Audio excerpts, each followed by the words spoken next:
नमस्कार, आप देख रहे हैं आईपा यानी कि all India progressive politic association, वो मंच जहां हम बात करते हैं प्रगतिशील राजनीति की। और आज प्रगतिशील राजनीति पर बात करने के लिए हमारे साथ मौजूद है प्रगतिशील समाजवादी पार्टी लोहिया के प्रवक्ता अरविंद यादव जी। स्वागत है सर आपका। जी धन्यवाद आपका भी। सर, जैसा कि मैंने आपको बताया कि हमारा मंच भी ये है जो प्रगतिशील राजनीति के बारे में बात करना चाहता है। आपकी पार्टी का भी नाम यही है। तो आपकी समझ से प्रगतिशील राजनीति क्या है, इसमें कौन कौन से वो मुद्दे होने चाहिए जो हमारे देश को एक प्रगति के पथ पे लेके जाएंगे?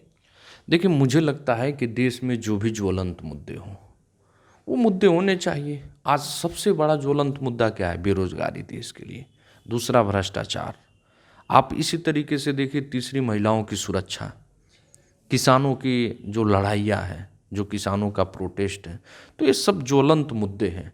और आज के तो डेट में सबसे जो बड़ी बात आ रही है, कहीं से भी किसी भी रूप में, तो हर तरफ अगर कोई न कोई परेशान है तो युवा परेशान है।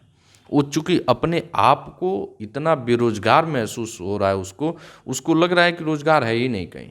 एक तो प्राइवेटेशन से वो परेशान है, जितनी कंपनियां प्राइवेट हो रही है उससे अलग परेशान है। रोजगार किसी भी डिपार्टमेंट में कहीं पे भी किसी भी राज्य में वैकेंसी नहीं आ रही है। तो ये देश के लिए और इस उत्तर प्रदेश के लिए बहुत ही दुर्भाग्यपूर्ण बातें हैं। सर, राजनीति की अगर हम बात करें, जिस तरह की राजनीति अभी देश में हो रही है पूरे तौर पे, जो आपने मुद्दे उठाए हैं, तो उससे आपको क्या लगता है कि सिर्फ युवा ही नहीं, पूरी जनता कितनी उससे संतुष्ट है या उसमें क्या बदलाव देखना चाहती है? नहीं, मुझे लगता है कि देश की दुर्दशा राजनीति के पुराने जो खिलाड़ी लोग हैं, जो माहिर लोग हैं राजनीति के, कहीं ना कहीं धरातल में पहुंचा दिया है। सच तो यह है कि लोग इंसान को इंसान के रूप में देखते ही नहीं। जब इंसान को इंसान के रूप में लोग देखने लगे, उसी को प्रगतिशील समझा जाएगा। कि हर वर्ग, कोई भी वर्ग हो, कोई भी तबका हो, कोई भी समुदाय हो, इंसान को इंसान के रूप में देखें। हम अपने वोट के लिए, हम अपनी कुर्सी के लिए, हम अपनी सत्ता पे काबिज होने के लिए हम देश को और प्रदेश को किधर ले जा रहे हैं, तो ये सबको समझना चाहिए। क्योंकि आपका चैनल अलग है, इसलिए मैं आपसे अलग बात कर रहा हूँ। नहीं, मैं भी पार्टी का प्रवक्ता हूँ।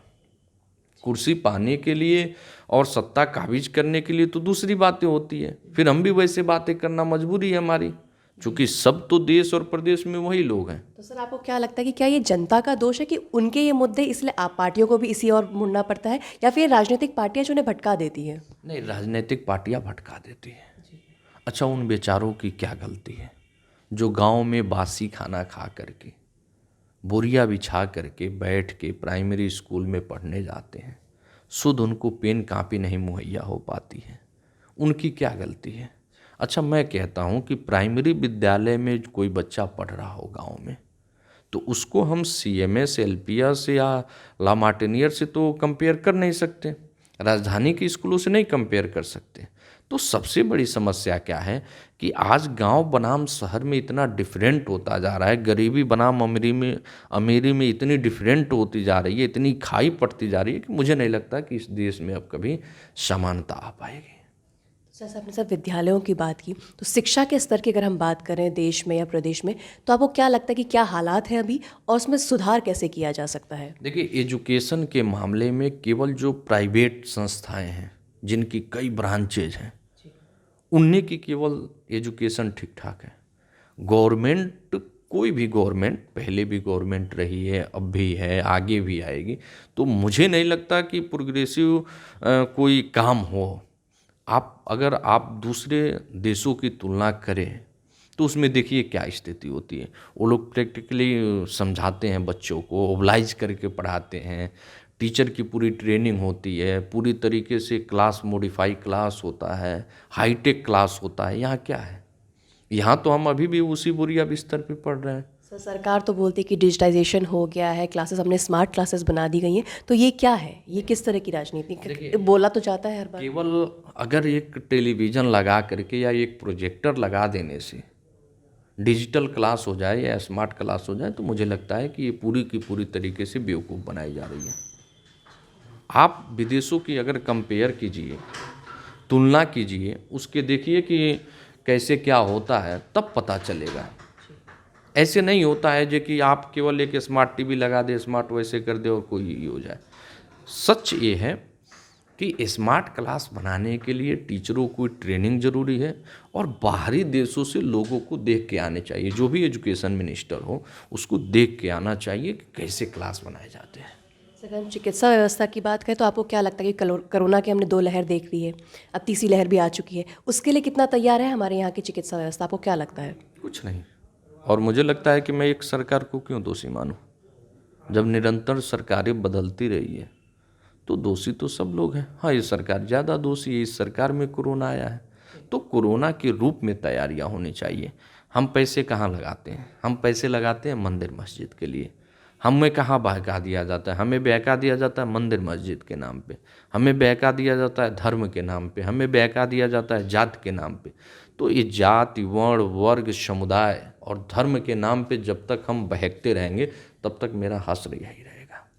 सर, हम स्थानीय मुद्दों की बात करें तो जैसे आपने बात की कि हम लोग बहकाया जाता है, हम लोग कोई राष्ट्रीय मुद्दा उठा देते हैं या फिर भावनात्मक मुद्दा उठा देते हैं, तो इसका दोषी आप किसको मानते हैं? ये जनता है या फिर राजनीतिक पार्टियां करती हैं? नहीं, राजनीतिक पार्टियों को पता है कि जनता चाहती क्या है।